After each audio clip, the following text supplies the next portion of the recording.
નમસ્તે, કેમ છો?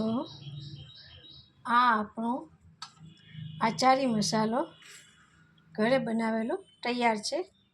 જે આપણે બનાવ્યું હતું તે તૈયાર થઈ ગયું છે. આ આચારી મસાલો છે, આ કેરી છે,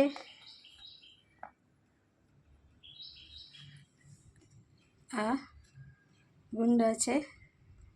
આપણે તેને સાફ કરી અને છાણીને સુકાવ્યા હતા તે ગુંડા છે, કેરી છે અને આ આપણું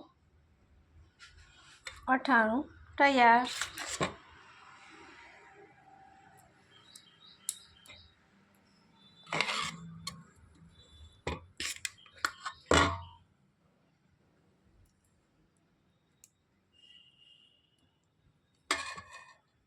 હવે આપણે તેને બરણીમાં ભરી લેશું.